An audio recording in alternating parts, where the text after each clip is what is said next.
The game begins with a group of people, including John Marston, and 2 government officials arriving in Blackwater by boat.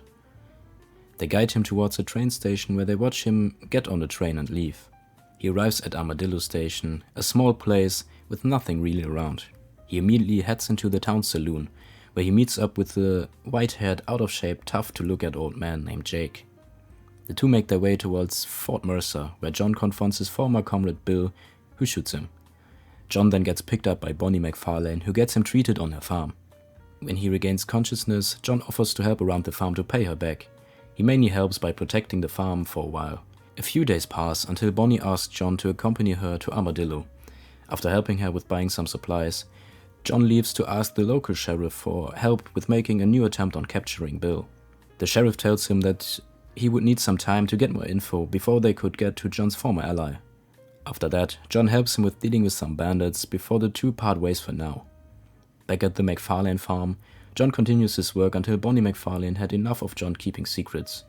And the two get into an argument until John finally explains that he used to have a daughter that passed away, and that he used to ride and rob banks and trains with the gang that Bill also has been part of. After hearing that, her mood switches and the two begin to tell each other about their life and especially their problems. Following that, John is back to farm work. Here, along the way, we get introduced to bounties and how to pay them off, and stranger missions in general.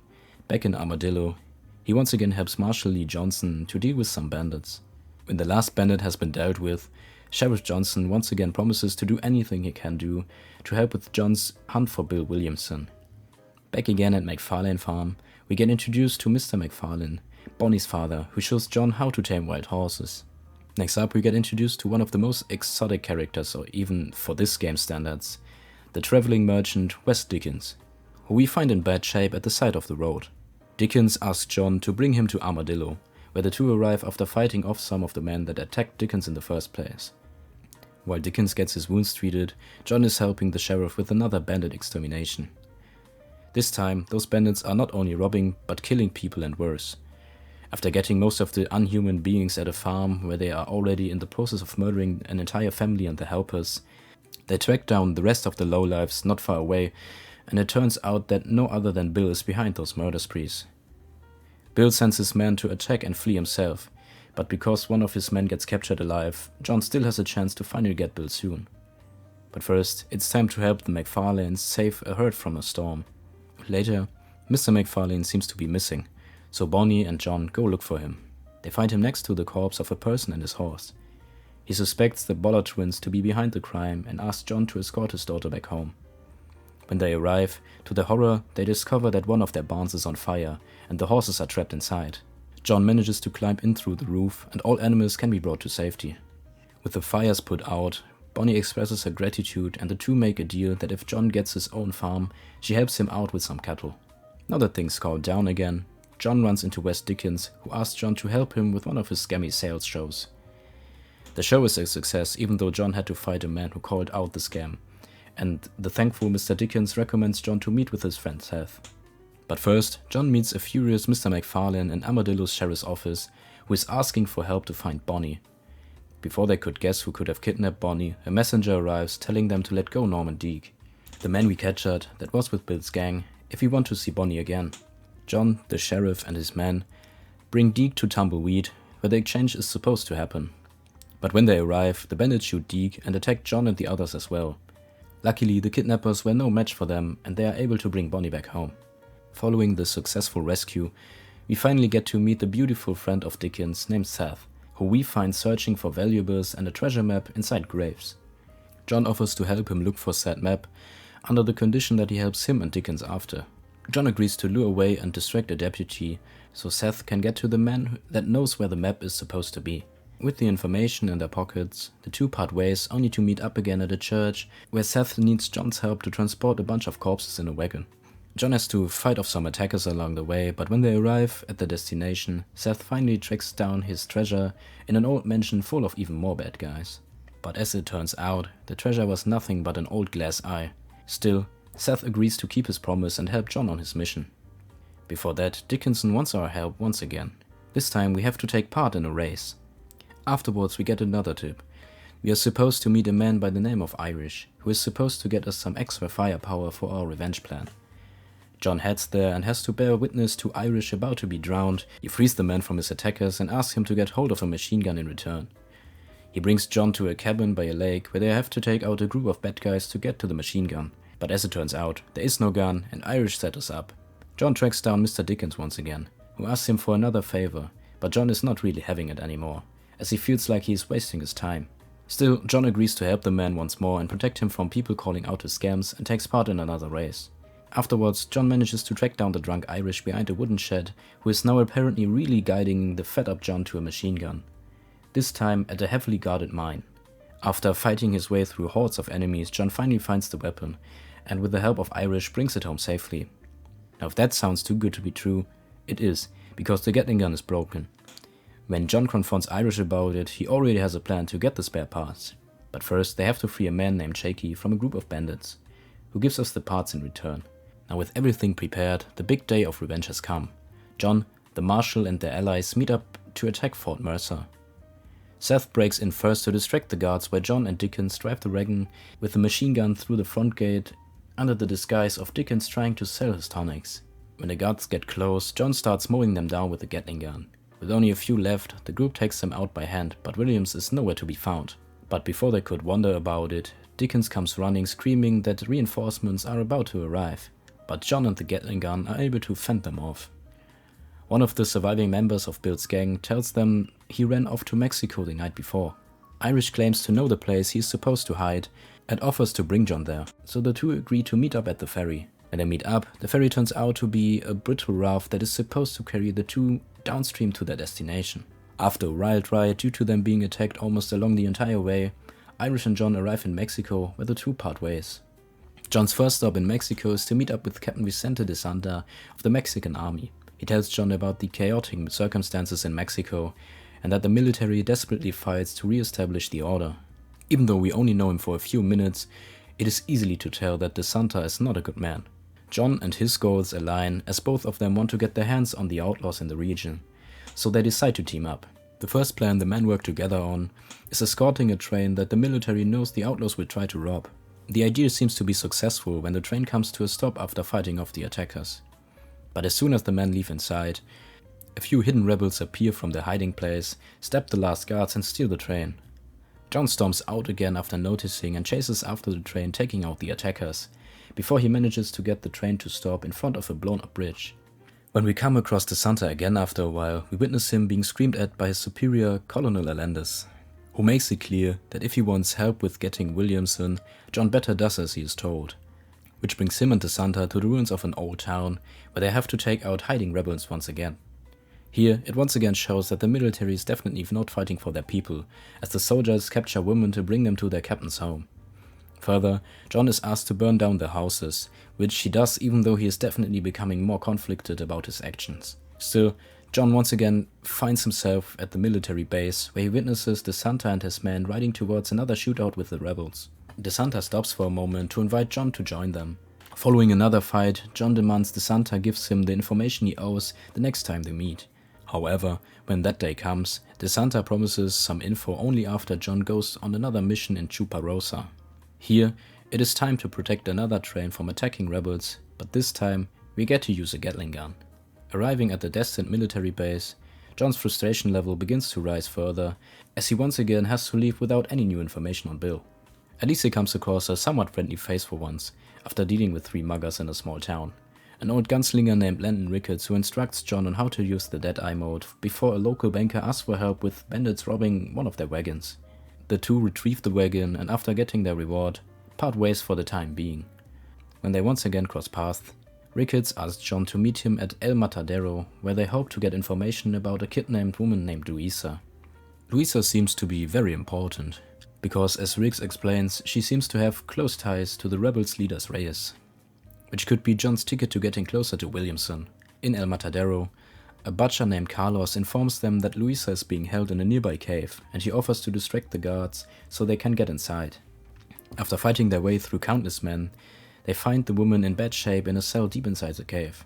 With the woman back in safety, Ricketts invites John to join him in a game of poker, where he's being accused of cheating by a German man by the name of Müller, which ends up in a duel between the men where John is forced to end his opponent's life early.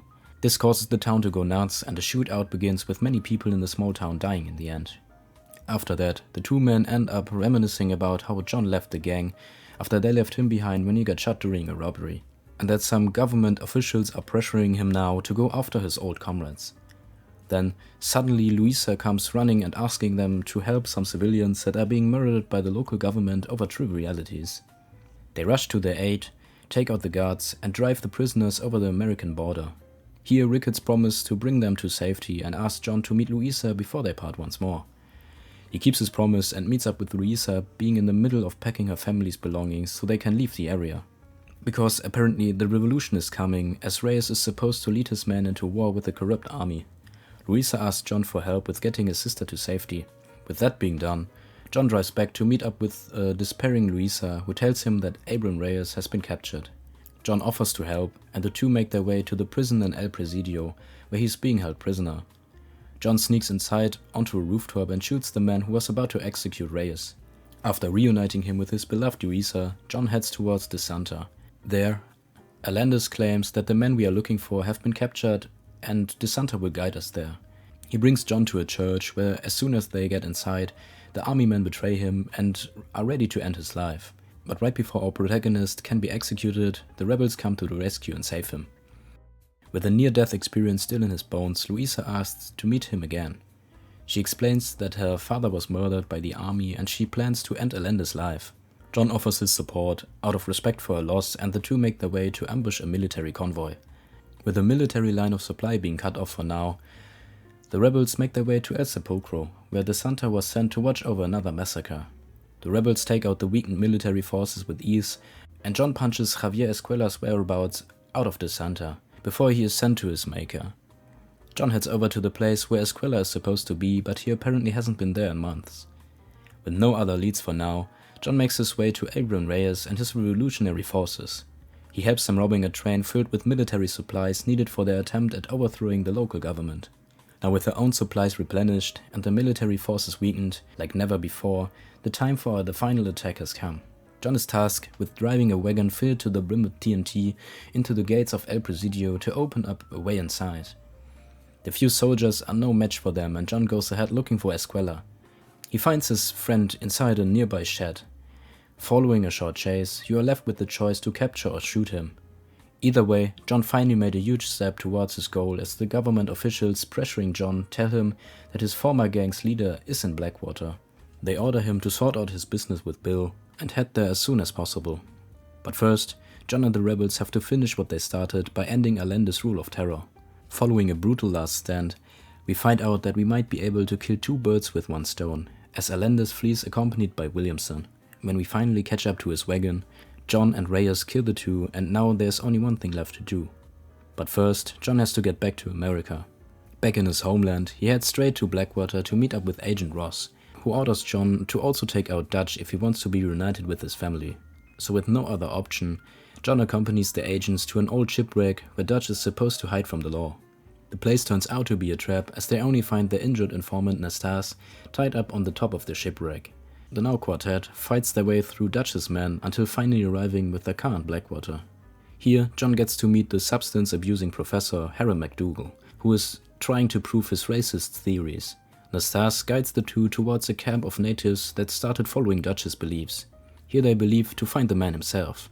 On their way up to a cliff above the camp, Nastas suffers an injury and tells John to move on alone. At the top, John gets a first look at his final target, but Dutch spots him and shoots him in the head. Luckily, the bullet was deflected by a pair of binoculars and John wakes up at the professor's place. Next, the three head towards a group of Dutch's men that agreed to meet up with the progressively crazier-getting professor. But it turns out the most obvious trap in history of traps is actually a trap. The men kill Nastas and John has to fight his way out of the ambush. Back in Blackwater, the professor prepares to leave America and starts packing his things, when suddenly a shot flies through a window and the main man himself, Dutch van der Linde, reveals himself as the attacker. John leads McDougal through a back door onto a rooftop where he fights off the attackers. The two flee towards a small train station and the professor is seen leaving America behind. Back in Blackwater again, the two government agents reveal their plan of assassinating Dutch, who is about to rob a bank. But it definitely doesn't go as planned, and now we and a small group of agents are tasked with freeing the hostages inside. At the end, we actually get a cornered Dutch, but he uses a hostage as his shield. He moves towards the exit, shoots his hostage, and makes a run for it. John and a group of agents immediately chase after him. Here they are confronted by more of Dutch's allies, and the main man actually managed to flee once more. So they have to regroup at Blackwater, where they put John on a machine gun at the back of a truck and drive to where they suspect Dutch to be. They mow down his men, but are forced to stop when someone blows up the truck, injuring one of the agents. The men agree that they have come too far to give up now, and decide to keep going, until they eventually arrive at a base in the mountains. In sort of a last stand, everyone that is left of Dutch's gang throws himself in our way, but in the end, Dutch is being cornered at the edge of a cliff. Dutch tells him that the agents won't stop after his death, before throwing himself off said cliff. And after that, John is actually told that his wife and his son are sent to their home and he may finally reunite with them. His worried wife is happy to have John back, and so is he to see them again after all this time. And for a while, John, Abigail, Jack and Uncle begin to more or less peacefully work on their ranch. They buy the cattle as promised earlier by Bonnie McFarlane. John spends time teaching his son useful skills like hunting. He scares off crows eating their crops, helps out the McFarlanes with the corn shortage on their farm, and tames wild horses with Uncle. But in the end, despite their differences, his old friends seem to have been right. One day, Uncle calls for John as he has spotted something in the distance. He orders his son to lock himself in the house with his mother. He then begins to fight off the soldiers attacking his property. They flee inside the house and try to fight off the attackers from there, but Uncle ends up being shot in the process and John decides they will have to leave. So they make their way to their barn. He sends his family out through the back as the front door is being surrounded by heavily armored soldiers. He moves through the front gate, where the two government agents and a few soldiers shoot John several times until he drops to the ground. When Abigail and Jack arrive back at the farm, it's already too late. Years later, we see Jack standing at the grave of both of his parents, before heading to Blackwater to track down the man that wronged his family. He comes across a man that tells him that Ross enjoys his retirement alongside his wife in a cabin by a lake. Jack tracks down his wife, his brother, and eventually the man himself. They end up dueling each other, and Jack finally ends up getting to avenge his father's death. And if you watched through the entire story section, I would really appreciate if you could tell me the most notable thing for you about this game in the comments. For me, it was how versatile they wrote the selfish and actually evil characteristics for every person you meet throughout the game. Like, literally everyone is a terrible person in a unique way.